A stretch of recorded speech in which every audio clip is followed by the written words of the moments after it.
Hello and welcome to the 6th edition of the Harrow Way cast. So this week our quote of the week, sorry for all the Dolly fans, no Dolly Parton this week, is from the American philosopher William James. And he said, "Act as if what you do makes a difference. It does."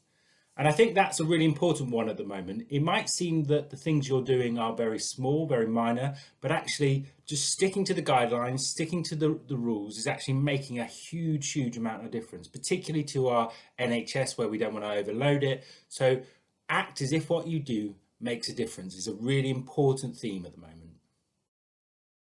So our thunk of the week this week is this. If you expect the unexpected, doesn't that make the unexpected expected? So I know Miss Serridge emailed out about this last week, but just a reminder, particularly for year 10 and 11, we've upgraded now to Seneca Premium. And what comes with Seneca Premium is a whole load of new courses. And particularly year 11, if you're looking for that transition between now and when you start college, there's some excellent A-level courses on there that will link exactly with the specifications that you're doing at your various courses. So there's some really good courses that are going to give you a solid foundation. So we'd actively try to encourage you to try out as many of those as possible because they will give you a really solid foundation. Now, just on some kind of procedural things that the government announced yesterday. So Boris Johnson obviously yesterday at 7 o'clock gave an announcement about some of the slight easing of the lockdown, but I want to re-emphasize that it really is only a slight easing depending on the rate of infection. So we've changed, or the government has changed their message slightly from staying at home to staying alert. And just for clarity, because it might not be clear, what that really means is you've got to stay conscious of that 2-meter rule at all times. So you really need to be staying alert that you are not getting close to people. Obviously within your own family that would be more difficult, but particularly if you are out, you've really got to stay alert and make sure you're keeping your 2-meter distance. I know this has already been emailed out, but just also a reminder that the brilliant Mr. Llewellyn has launched a third version of Flu's Views. I know that it's caused some controversy already around it, but it's absolutely brilliant. So if you get a chance, please do have a listen and a watch. So if you're anything like me at the moment, you're eating far too many biscuits. So we thought we would go for this week trying to find out our favourite biscuits. So we've got A, a digestive, B, rich tea, C, a custard cream, D, a bourbon, and E, a hobnob. So cast your vote. Which is your favourite? Next up is Miss Darby with her Mythbusters. This week's Mythbuster. This week's Mythbuster is about an amazing structure, the Great Wall of China. Now, it's often believed that you can see this from space. However, Apollo astronauts did confirm that when they were close to the moon, you couldn't see the Great Wall of China. So it's not technically true that you can see it far out in space. But I'm sure on your way out towards space, on a clear day, this structure can be seen. Next up, Mr. Bates with This Week in History. Slight change this week where he's looking at Andover. Hello, this is Mr. Bates. I hope you're all well and staying safe. I thought this week I would do in this town in history. And it's a nice photograph of Andover from the air taken in about 1924, I believe. So I'm going to talk to you through some things that happened in Andover's history that you may not necessarily have heard of. The first of these is connected in a way to Stonehenge. In the photograph in the top left corner there, you can see two earthwork lines running up the field away from Stonehenge. In the local Stonehenge area, they're known as the Avenue, and it was apparently the old approach road for worshippers going down to the late Neolithic, early Bronze Age monument on Salisbury Plain. Perhaps what you don't know is that though the avenue, those earthworks do connect to the Harrow Way. So the Harrow Way, which probably came from an old word harrod, meaning the hard way, is part of a series of late Neolithic, early Bronze Age trackways which it's reputed may have run all the way from Dover down to Devon and connected with other ancient trackways such as the Icknield Way. And that just shows us that Andover has been maybe at the kind of crossroads of lots of traffic and lots of travel throughout the history of these islands. The second image here concerns the fact that in 962 AD, Andover briefly became the capital of this country when the Witan or Parliament was moved to Andover. And it's at the Andover site of the Witan that a gentleman by the name of Olaf Tryggvason, who was a Viking king, converted to Christianity. He then went back to Denmark and helped to convert the entire nation to Christianity, and probably helped put an end to, or at least reduce, a lot of the threat from Viking raids. A little bit after that, we have on Weyhill Road, we have the Anglo-Norman cremation cemetery, which many of you might be aware of. I think it's underneath Aldi's car park these days. Now, it connects to the Harrow Way because it was probably, as far as archaeologists can tell, it was probably an execution site used by the Anglo-Saxons, and then the idea of public execution was continued under the Normans. The reason it connects to the Harrow Way is its site, its position on sort of slightly higher ground, means that it would have been visible to anybody walking the Harrow Way. So anybody who was travelling through the area would have a very stark visual reminder, i.e. bodies hanging from gibbets, that this is how the local people dealt with wrongdoers, and that was meant to act as a deterrence. And the final one for this little segment is connected with the Black Death.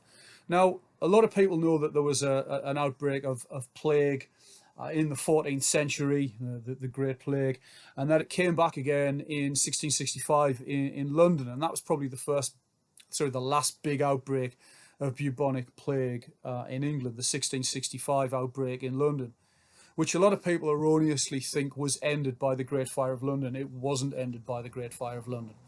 A lot of the plague sites were south of the river, and the fire never got south of the river, for example. But what a lot of people are perhaps unaware of is Andover itself had several outbreaks of bubonic plague, of Black Death, in the 17th century.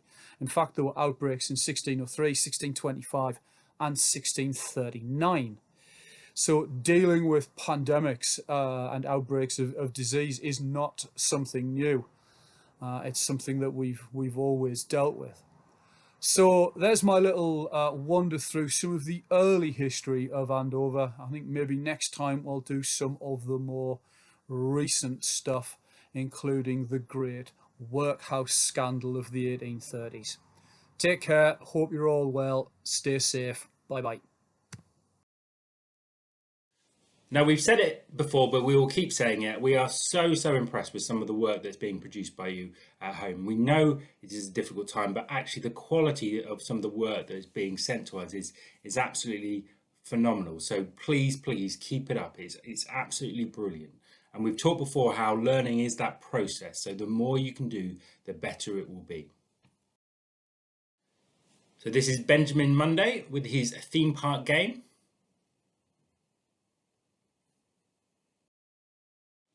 Some brilliant maths work from Tia Humphrey.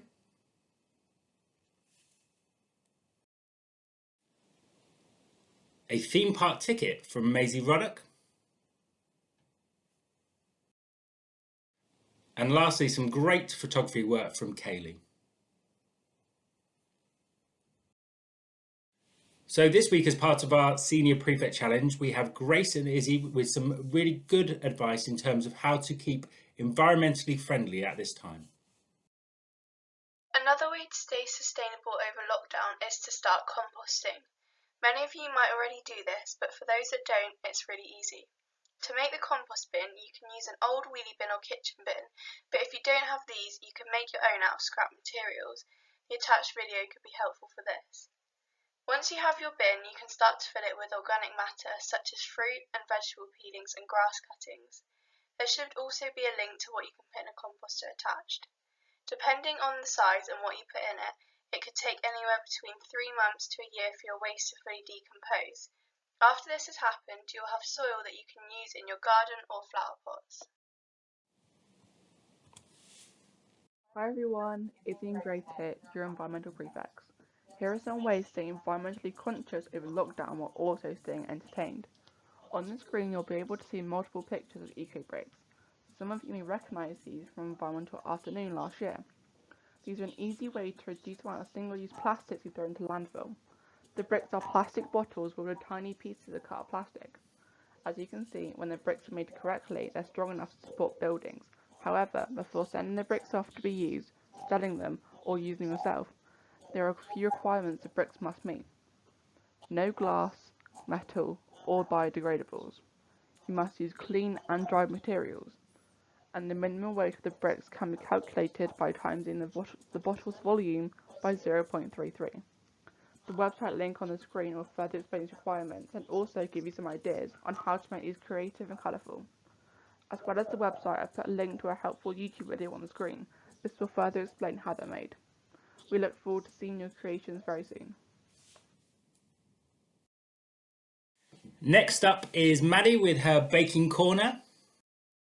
Hey everyone, welcome back to my favourite bake of the week. This week is carrot cake. Once again, I've added a link at the bottom to the recipe I used. However, this week I didn't follow the recipe exactly, as I didn't use walnuts, and I added a bit more cinnamon because I felt it gave it a nicer taste.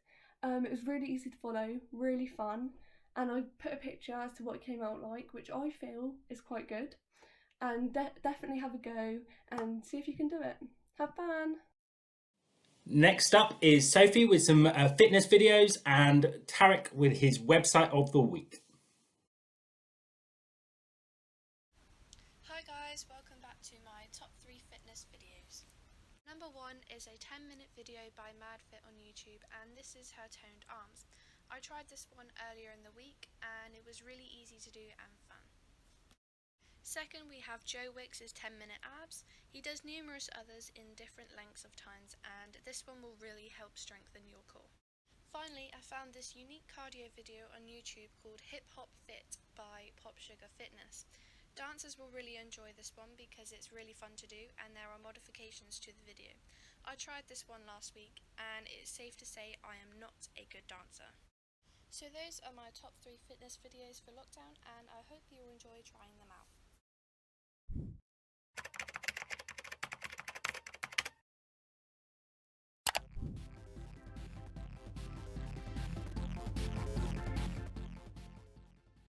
Hello everybody and welcome to Website of the Week, a section of the Haraway cast where I share a useful or fun website I have found with you all. Today's website is calligrapher.com, which is a website where you can create a custom font based on your handwriting.